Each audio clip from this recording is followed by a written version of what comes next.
Good afternoon, I'm Kim Baez. The family of a former railroad worker is suing the Burlington Northern Santa Fe Railway for wrongful death. Attorneys for the worker say he died of respiratory failure, a result of exposure to asbestos. The interesting part of this lawsuit, the man died at the age of 86. It was at this rail yard in Belen that Santiago Riley worked for many years.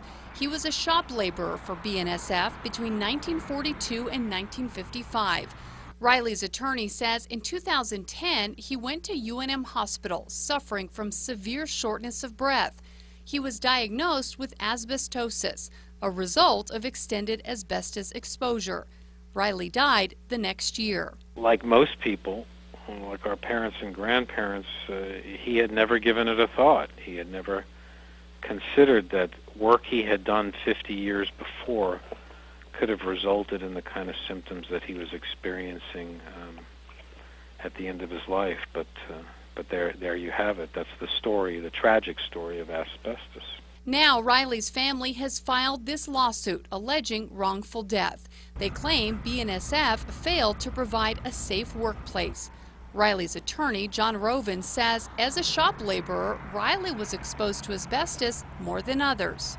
They actually recycled and rebaked blocks of asbestos insulation. And that's one of the things the laborers did. They would haul the asbestos back and forth to the locomotive shops, to the shop floor. Some may argue that at 86 years old, Riley lived longer than most people, and they may question this lawsuit. Riley's family believes his age is immaterial. We don't write people off by saying you've lived long enough. I think the fact that he lived to 86 was a testimony to the fact that he was a healthy individual who took care of himself. He never smoked. He lived in a rural environment. He took care of his body.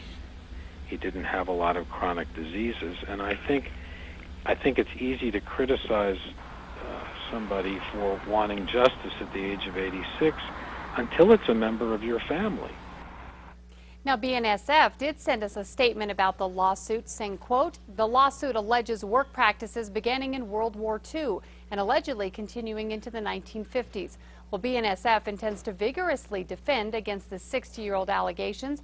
It's clear the allegations say nothing at all about the modern BNSF or its practices over the past several decades.